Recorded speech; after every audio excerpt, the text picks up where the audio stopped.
Hello friends, welcome back to another video here on my channel Helki Rain the Woke Witch. Today I wanted to talk about something a little bit different, which is unusual ways to read the tarot cards. And this is just a couple of quick unusual ways that I sometimes like to bring into my practice, and I thought maybe you would like to try them out for yourself. And it's also a great way to really stretch your intuition if you've not already. Otherwise, it's just a fun way of reading to add to your practice. So the first unusual way to read the tarot cards is just paying attention to how long it takes for the cards to jump. So here I have my Crystal Visions deck. It is currently my favourite deck. I love this deck, as you all know. While you're shuffling, however you might do the cards, so for example, if you're like me and you use jumpers, so I wait for cards to jump out of the deck while I'm reading, and depending on how long it takes for them to jump, it's paying attention to that. So sometimes I'll be putting in, there's one, and that took, I would say, quite a while for that to jump. So that makes me think this card is the Chariot, and it took a while to jump, where when you think of the Chariot, you think the Chariot would jump out quickly, but it didn't. It took its time to come. So the message there's a secret hidden message in the way that took a while to come, even though it's a Chariot. It's like, okay, maybe the message would be, this isn't a real reading, but maybe the message would be that you're taking it slow, you're taking this journey, this path slow, you're approaching your goal slowly, when maybe you should start approaching it fast. Like things are not moving as quickly as you would like with, say, a card like the Chariot. It's just an example. And then this card come quickly, and we got the Hierophant. Using your intuition, and there's no right or wrong way to read this, the speed of how the cards come out. It's whatever your intuition tells you. So for me, my intuition tells me with the Hierophant coming out quickly, I'm in the mood to teach, which makes sense because I'm, showing you, I'm sharing with you guys something I know, a form of teaching. When this came out quickly to me, it told me, you are in flow, you're really connected with what you're talking about, what you're sharing, what you know to be true. Also, you could take that as you're grasping things quickly, so you're really grasping teachings quickly, or explaining things in a way that they can be absorbed and understood easily and quickly, because the Hierophant come out quickly. So it's just however your intuition tells you what the speed of the card coming out means for you. If you don't use jumpers, so I always pull all my cards as they fall out from the deck. But say for example you are like a lot of tarot readers I know, they sort of wait to feel called to stop, and they pull their cards from that point where they was called to stop.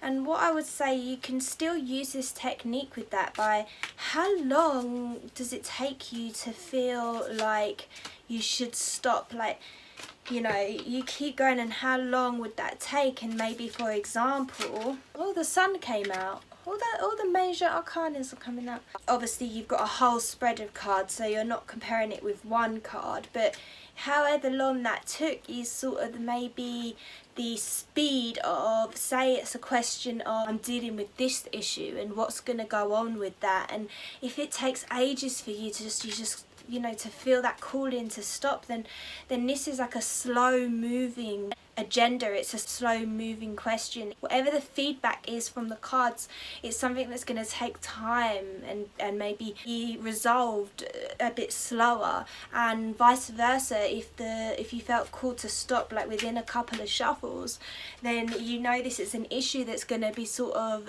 sorted really quickly, and it's going to resonate quickly, and it's going to get resolved quickly. That could be how you would intuit that. So it's not saying how I would intuit it is the right way. It's however you would, using your intuition to do that.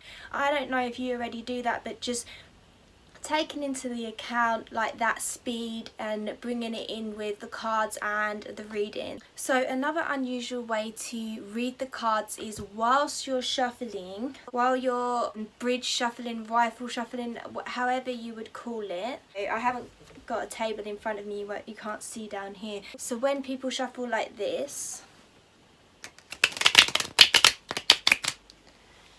and then looking, so stopping there, like obviously you'd often just rifle that in, but sometimes just taking note of how the cards come together here. So this can say a lot, and just using your intuition of, okay, how did that come together? Like I can see it started out like evenly, yeah? But as the shuffle went on, it got more chunky and more uneven. And that could mean that the reading in general, it's going to start out well. It's going to start out going in the direction you want it to go.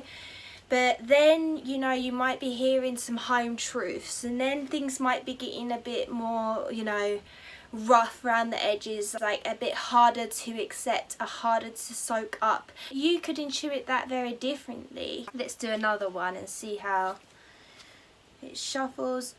So sometimes people like to do this,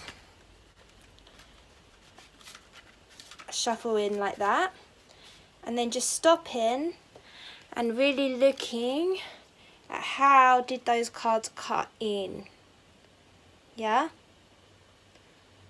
And you might even want to pay attention to the cards that are sticking out. So here, like the Lovers is sticking out. And I would just take note in my head, like, oh, the Lovers made an appearance to me. So even if it doesn't show up in the spread, I'll have that in the back of my mind that the Lovers didn't want to be shuffled into the deck so easily. Also, here, there is a big chunk here that wasn't involved in the mixing of the cards. If that makes sense, like there is a big chunk here that wasn't wanting to integrate into the rest. It wanted to remain in its own place. It didn't want any other cards to integrate within it, and that could tell me that the person that's getting the reading, yourself or the querent, there's a part of the situation where they're not confronting it, they're not facing it, they don't want to accept something in the situation, they don't want to integrate it, they're not sort of willing to budge on their own feelings and their own opinions on things, and that I as the reader should be aware of that. Even if I'm reading for myself, it's like I need to think, well, okay, there's obviously something here that I'm not even willing to integrate here, you know, if I'm reading for myself. So I hope that like makes sense, but I really do think how the cards shuffle together really can tell us a lot, and before you've even pulled your cards for the spread or whatnot. So yeah, definitely try that and let me know if that's something that you like to do, or if it's something you're looking forward to trying out and bringing into a part of your practice.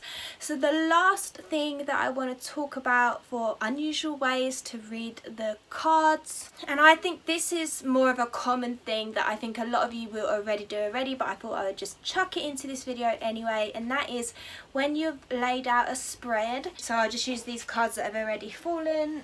So say you've laid a 3-card spread and you've got the past, the present and the future cards, but when you lay them down, what is the first instant within that first 10 seconds of you looking at the cards? What was the first message and instance and feelings that you got just looking at those cards before you even thought about that's for the past, that's for the present, that's for the future? And I think that is really important, because that is your divine connection to spirit. That is what is sort of driving the reading in the first place. Yes, the spread placements really do help us dive in deeper and really get more and really hone in on the answers and the details. But what is that first message when you laid it down? Like when you saw that sun, like how did you feel inside? When you first saw that Hierophant, what did it trigger within you? When you first saw that chariot, what questions came into your head first? Like that first 10 seconds, like really tuning into that and almost not worrying about who you're reading for, what's the question, none of that. Just what was your first instant impressions when you looked at the cards? So that can tell us a lot before we've even dived into the question or dived into the spread. So definitely try just tuning into that. I think sometimes we can be so focused on the spread that we even forget to tune into that and listen to those like really small little signs from the universe. That's everything I've got for this video today. I hope that you enjoyed this one. Do let me know in the comments below, and I hope to see you in the next one. Thanks for watching. Bye.